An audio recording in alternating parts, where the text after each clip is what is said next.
في قرار واحد اتاخد في السر، قرار ما تسألش فيه الشعب ولا اتقالت له كل تفاصيله، قرار غير مسار مصر السياسي والاقتصادي لعشرات السنين قدام.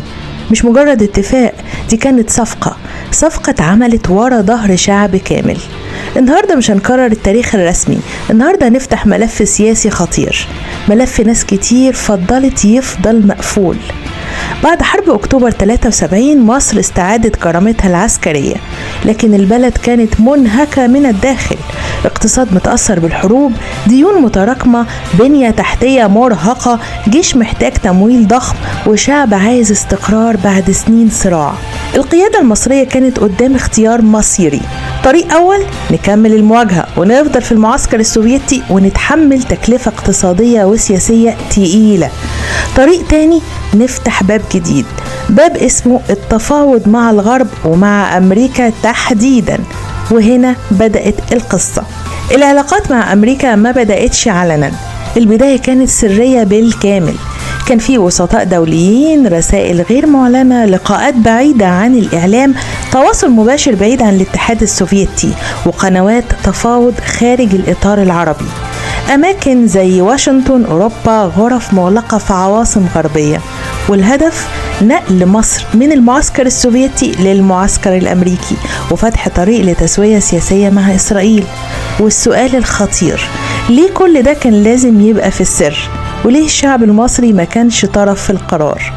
حسب مذكرات مسؤولين أمريكيين ومصريين ظهرت لاحقا، أمريكا عرضت على مصر صفقة ضخمة اقتصاديا، مساعدات سنوية بمليارات الدولارات، دعم صندوق النقد والبنك الدولي، فتح باب القروض والاستثمارات، دعم العملة، إعادة هيكلة الاقتصاد. طب وعسكريا، تحديث الجيش المصري، تسليح أمريكي بدل السوفيتي، تدريب وشراكات عسكرية طويلة، دعم تفوق الجيش إقليميا. طب وسياسيا، دعم دولي للنظام المصري، تحسين صورة مصر عالميا، حماية سياسية في الأزمات، واعتبار مصر حليف استراتيجي. لكن الحقيقة الأخطر، مش كل الوعود دي كانت مكتوبة رسميا، كتير منها كان تفاهمات شفوية وتعهدات مش مضمونة ووعود مشروطة وحاجات عمرها ما تنفذت بالكامل. القرار ما كانش عليه إجماع، تيار معارض قال احنا بندفع تمن سياسي تقيل، مصر ممكن تخسر دورها العربي، القضية الفلسطينية هتتضرر، هنبقى تابعين لأمريكا. وتيار مؤيد قال البلد على حافة الانهيار الاقتصادي والحرب استنزفتنا، مفيش بديل واقعي، الاستقرار أهم من الصراع المستمر. النقاشات كانت عنيفة، القرارات اتناقشت في غرف مغلقة من غير استفتاء شعبي، من غير شفافية، وفي الآخر القرار اتاخد. اللي اتقال للشعب ساعتها كان ايه؟ كان سلام ونهاية للحروب، لكن اللي اتكتب فعليا كان فيه قيود سياسية حقيقية.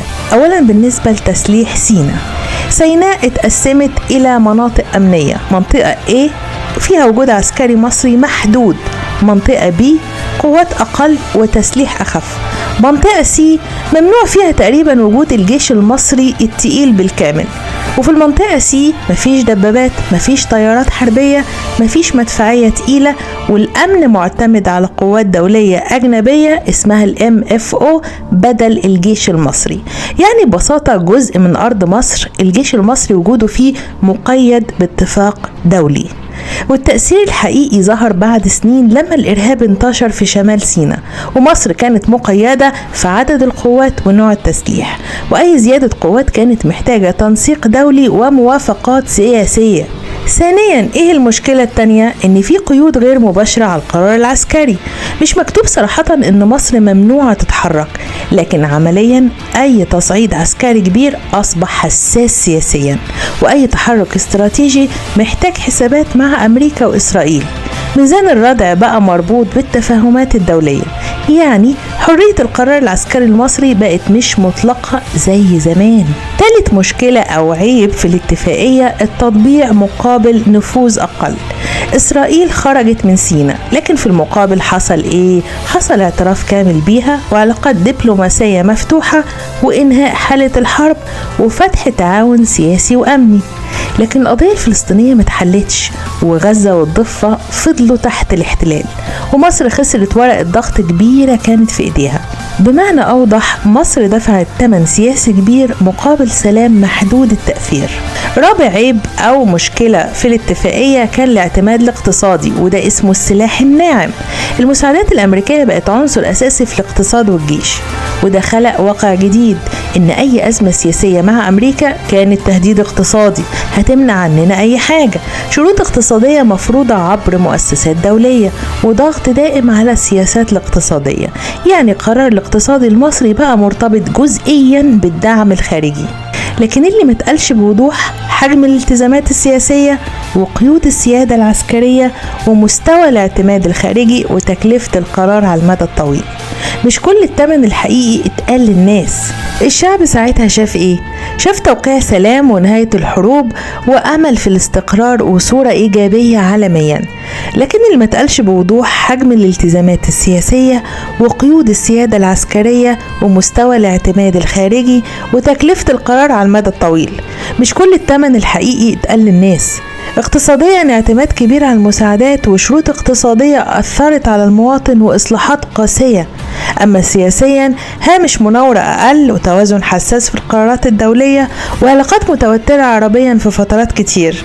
وشعبيا انقسام مستمر، ناس شايفة القرار أنقذ البلد وناس شايفة إنه قيدها لعقود. والحقيقة الموضوع مش أبيض واسود، الموضوع مليان مناطق رمادية. بعد سنين ظهرت وثائق أمريكية مفرج عنها ومذكرات دبلوماسيين وشهادات مسؤولين سابقين كشفت تفاهمات غير مكتوبة ووعود ما تنفذتش وتنازلات اتقلل من حجمها إعلاميا وحسابات سياسية كانت أحيانا لمصلحة قوى خارجية أكتر من الشعب. ده مش علشان نهاجم، لكن عشان نفهم الحقيقة الكاملة. الصفقة اللي اتعملت ورا ظهر الشعب يمكن كانت إنقاذ وقتها، ويمكن كانت بداية تبعية طويلة. بس السؤال الحقيقي مش مين كان صح أو غلط، السؤال الأخطر هو هل من حق أي حكومة تاخد قرارات مصيرية في السر، ولا الشعوب لازم تعرف الحقيقة كاملة مهما كانت صعبة؟ فكر كده وجاوب عليا، لأن اللي جاي تقيل.